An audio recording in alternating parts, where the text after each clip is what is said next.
Pedals of Faith, cycling the Narmada Parikrama. What does it mean to surrender, to trust the unknown? For most, journeys begin with a plan.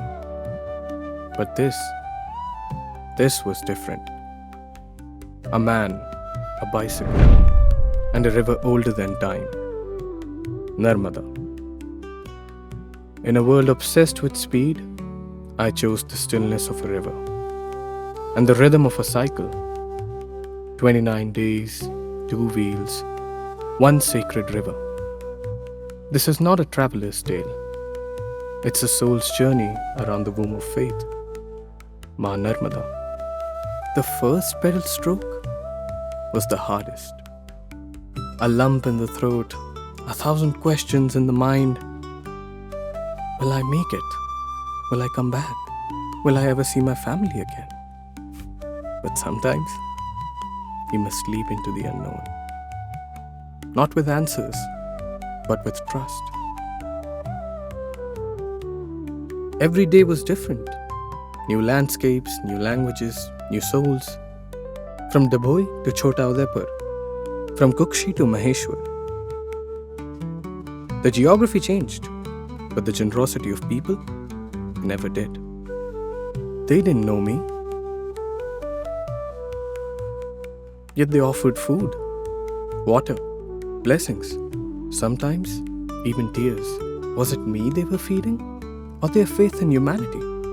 Forests whispered secrets, hills threw surprises, heat tested every muscle, every sinew. But nature wasn't my enemy, it became my teacher. The river, always towards my right, flowed like a companion, unjudging, unassuming, infinite. I was no saint, but people saw one in me. They called me Maharaj, Prabhu, Babaji. It was humbling. It reminded me, this isn't a physical journey, it's a spiritual shedding. Ego, doubt, ambition, all melted under their smiles and their simplicity. Alone, but never lonely. Strangers became brothers. Forests became teachers. Narmada became home. I had deep conversations with strangers, with myself, and with the universe. In Amarkantak, where the Narmada is born, I didn't just see a river spring. I saw the start of everything. I didn't just find water, I found silence. That silence held every answer I had ever searched for. There were days with no shade, no food, and no straight road. Yet I never felt lost, because faith doesn't come with directions. It comes with belief. Each time, a hand appeared, a stranger, a sip of water, a shared smile. Faith, I learned, isn't always a prayer. Sometimes, it's a pedal pushed through pain. I bowed in silence at countless ghats, witnessed 1,000 rituals, but the true Abhishek was the sweat on my brow, the ache in my bones, and the tears I never thought I'd shed. My devotion wasn't in chants, it was in motion, in every kilometer of surrender. Slow travel opened up a fast disappearing world. I saw how people live in sync with the seasons, how a tree is more than a tree. It's medicine, food, shelter, prayer. They don't just survive, they belong. When I reached Vamleshwar, where the river meets the sea, I didn't feel victorious. I felt small, awed, grateful. The sea didn't roar.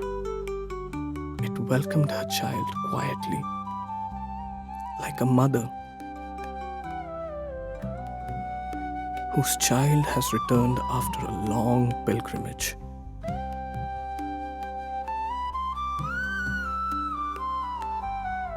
After 29 days, over 2,600 kilometers, and countless blessings, I returned home.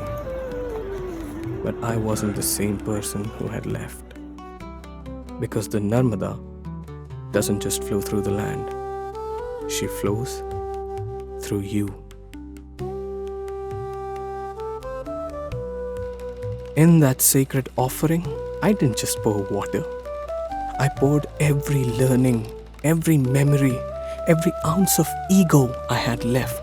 This was not just a parikrama. It was a pilgrimage through devotion, discomfort, and divine connection. And if you ever seek your own truth, remember, the river waits and the path reveals itself. Home, I realized, is not a place, it's the people. The trees, the kindness, the river, and above all, the journey itself. The river flows in me now, and I in her.